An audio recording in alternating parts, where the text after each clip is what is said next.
L'auteur et illustrateur Sylvain Diez s'est rendu mardi 14 mai à la Bouilloire pour un petit atelier avec les maternelles d'Elsenheim. Des temps d'échange qui sont chers à son cœur. Je vais me présenter, parler de mon métier, dire ce qu'est un illustrateur, un auteur. Je répondrai à leurs questions s'ils ont des questions. Voilà. Et puis après, je vais leur lire quelques histoires en les dessinant. Comme ça, ils verront la manière dont je dessine.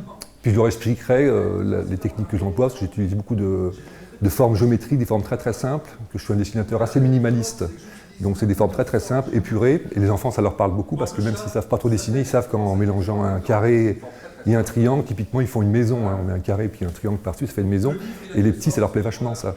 Moi j'aime bien les petits, moi surtout j'aime bien rencontrer adultes, ados, petits, mais comme je fais des livres pour les petits, j'aime bien leur fraîcheur, leur côté cash, comme ça.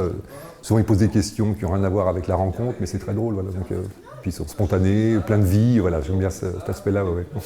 Sylvain a pourtant fait des études d'horticulteur avant de se lancer dans une carrière d'artiste. J'ai commencé par de la peinture en fait, donc je faisais des grands tableaux avec des animaux, enfin c'était plutôt figuratif. Et puis un jour j'ai fait une exposition dans une galerie de peinture. Et là-dessus, il y a un galeriste qui est passé, qui m'a dit « Tiens, votre travail est intéressant, ça pourrait très bien s'adapter au livre jeunesse ». Et livre jeunesse, je connaissais parce que j'aime bien les livres en général. Et il m'a proposé de faire un livre. Alors j'ai fait un livre, et puis ça a bien fonctionné, puis j'en ai fait 2, 3, et puis après j'ai basculé de la peinture au livre jeunesse en fait. Voilà. Maintenant je fais que du livre jeunesse et je suis illustrateur à plein temps. Je suis auteur vraiment pour les livres pour les tout petits, les tout cartons on appelle ça, il y a quelques textes. C'est assez facile à gérer. Et dès que c'est plus conséquent, je fais appel à des gens qui écrivent, parce que je suis jamais à l'aise à l'écriture. Des fois, je soumets un synopsis qu'on me développe, voilà. Donc ce que j'adore, c'est qu'on me donne une histoire qui me plaît beaucoup, parce que c'est ça le nerf de la guerre. Hein. Il faut avoir une histoire palpitante. Et puis avec ça, on est comme sur des rails après, et puis on a totale liberté.